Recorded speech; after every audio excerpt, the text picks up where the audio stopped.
So I have to be honest with you guys. The reason that I joined Exodus 90 in the first place was that a couple guys approached me at church and they said, "Hey, do you want to do this program?" They described it to me, and the timing of it, I had just gave up alcohol.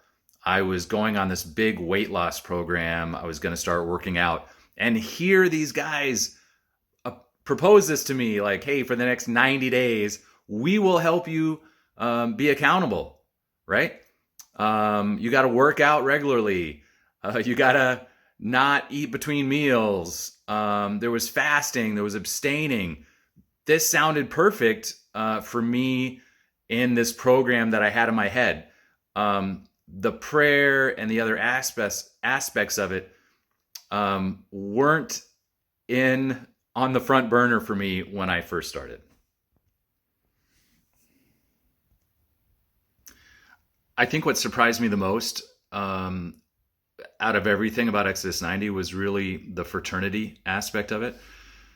Um, I was in a small group there was only three of us. We are dads, husbands, and just the fact that we committed ourselves to meeting early in the morning before we started our day, once a week, and we were always there. And that really just those guys were there for me, and that made me accountable, and it just really was a powerful experience being able to go through this and being able to share that experience. And when they said they were taking those short cold showers every day, to be honest, I wasn't doing that. So it pushed me. It pushed me to do it myself because I didn't want to be a weenie when sharing about doing that, right? So it really helped me. It was a really powerful experience. That fraternity was great. I think when it comes to the challenging parts of it, a lot of it wasn't challenging for me because right away I got in the mindset and was really intentional of this is just like hunting season, right? I'm a huge outdoorsman. I spend a lot of days during the year in the woods, out in the mountains, out in the Badlands of North Dakota, and really, it's all about pushing yourself. It's all about sacrifice and doing what is needed. And so I just kind of put it in this headspace where I compared it to, if this was the fall, I could do all of these things. I could push myself. And now it's in the spring, and this is usually my lazy time, but now I can feel good about myself, pushing myself and really just pretending like it was hunting season again, and I was up in the mountains and being able to do all those sacrifices.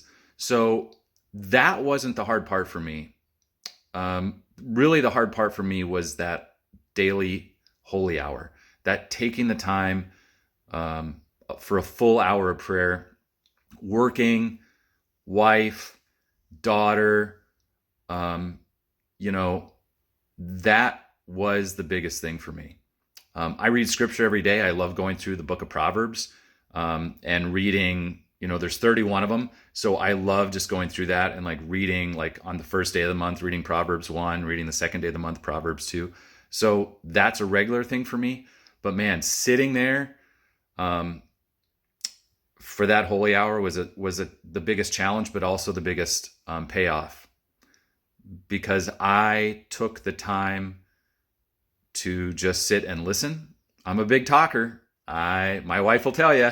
So for me to spend an hour really just sitting down or kneeling down and praying and asking God to share with me where He is leading me, what He wants me to do, that was probably the best thing I got out of Exodus 90.